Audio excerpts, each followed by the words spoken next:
तो चलिए आज दो बहुत ही मशहूर हिंदी कार्टून कहानियों की गहराई में उतरते हैं। देखते हैं कि ये कहानियां असलियत और भरोसे के बारे में हमें क्या सिखाना चाहती हैं। अच्छा, इन सब कहानियों से एक बहुत बड़ा सवाल खड़ा होता है कि ये जो आजकल की कहानियां हैं, ये बच्चों को दोस्त और दुश्मन के बीच का फर्क करना सिखाती कैसे हैं? तो इस पूरी चर्चा का रोडमैप क्या है? देखिए, हम शुरू करेंगे दो हीरो और उनकी बिल्कुल अलग-अलग दुनियाओं से। फिर हम एक रहस्य को सुलझाएंगे और समझेंगे कि जो दिखता है और जो असल में होता है, उसमें कितना फर्क हो सकता है। इसके बाद हम देखेंगे कि धोखे का सामना कैसे किया जाता है। और हाँ, आखिर में इन सब से क्या सीख मिलती है, उस पर भी बात करेंगे। तो चलिए शुरू करते हैं हमारे पहले हिस्से से। दो हीरो, दो दुनिया। एक तरफ है एक टेक एक्सपर्ट और दूसरी तरफ एक अनाथ। तो पहले मिलते हैं शिवा से। ये शहर का लड़का है, बिल्कुल मॉडर्न, जिसके पास हर प्रॉब्लम का सॉल्यूशन है, साइंस और गैजेट्स, सुपर स्मार्ट। और फिर है राजू, एक गांव में रहने वाला 18 साल का अनाथ, जिसके जीवन का मकसद है अपने परिवार से जुड़ा एक पुराना राज खोलना। देख रहे हैं, दोनों की दुनिया एक दूसरे से कितनी अलग है। अब हर अच्छी कहानी की तरह इन दोनों की भी शुरुआत एक मिस्ट्री से होती है। तो चलिए अपने अगले सेक्शन की तरफ बढ़ते हैं, एक दिलचस्प राज। यहाँ हम देखेंगे कि कैसे हर एडवेंचर की नींव एक सवाल ही रखता है। तो कहानी आगे कैसे बढ़ती है? देखिए, शिवा के केस में उसकी सुपर हाईटेक साइकिल को लोग गलती से यूएफओ समझ लेते हैं। सोच के देखिए, पूरे शहर में पैनिक फैल जाता है। और इसी यूएफओ की वजह से शिवा को अपने स्कूल की साइंस लैब में कुछ गड़बड़ होने का पता चलता है। अब आते हैं राजू पर। वो बेचारा तो बस अपनी रोजी रोटी के लिए जंगल में था कि उसे एक बोलने वाली कोयल मिल जाती है। और ये कोयल कोई ऐसी वैसी कोयल नहीं है, वो एक शॉकिंग दावा करती है। कहती है कि उसे राजू के बरसों पहले खोए हुए पिता का राज पता है। और बस यहीं से कहानी में असली ट्विस्ट आता है।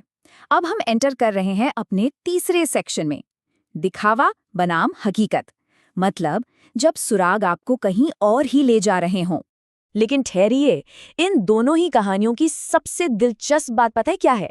ये है कि शुरू में जो रहस्य दिखाया जाता है, वो असल में एक धोखा है, एक छलावा। तो असलियत क्या थी? वो एलियन, यूएफओ? नहीं, वो तो शिवा की अपग्रेडेड साइकिल थी। और वो पौधे में छिपा आदमी, वो कोई और नहीं, भेष बदले हुए साइंस टीचर निकले। राजू की कहानी में वो मदद करने वाली कोयल, असल में वो एक श्राप में फंसी हुई शक्तिशाली डायन थी। और जिस पिता को ढूंढा जा रहा था, उन्होंने तो सालों पहले ही अपनी कुर्बानी दे दी थी। मतलब साफ है, डिसेप्शन यानी कि धोखा इन दोनों कहानियों की आत्मा है।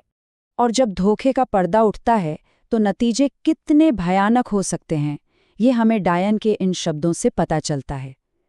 आज़ाद होते ही वो चिल्लाती है, अब मैं आज़ाद हूं और अब तुम सब इसकी कीमत चुकाओगे। सोचिए, जो दिख रहा था उसे सच मान लेने की कितनी बड़ी कीमत चुकानी पड़ सकती है। तो अब जब सच सामने आ चुका है, हमारे हीरोज का अगला कदम क्या होगा?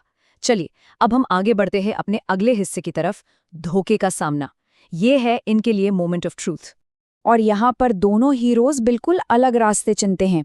देखिए, पहले चेतावनी की बात करते हैं। राजू को तो एक साधु और सरपंच आकर चेतावनी देते हैं, लेकिन शिवा वो वीडियो एविडेंस का इस्तेमाल करके उस मनी प्लांट का सच खुद सामने लाता है। फिर आता है फैसले का वक्त। शिवा तो सीधे विलेन से भिड़ जाता है अपने फेमस कैच फ्रेज के साथ, बच्चा नहीं कहना अंकल। लेकिन राजू वो डायन की बातों में आ जाता है और गलती से उस बोतल को तोड़ देता है जिसमें डायन का श्राप कैद था। और इसका नतीजा, शिवा अपने टीचर को हराकर पुलिस के हवाले कर देता है। वहीं राजू को अपनी गलती का एहसास तब होता है जब वो आज़ाद डायन उसके पूरे गांव को तबाह करने की धमकी देती है। तो इन सब से हमें क्या सीखने को मिलता है? हम अब आ गए हैं अपने फाइनल सेक्शन पर, अंतिम सीख। यहाँ हम हीरोइज्म यानी वीरता के दो बिल्कुल अलग रास्तों को समझेंगे। शिवा की कहानी का मोरल है रिट्रीब्यूशन, यानी बदला या सजा।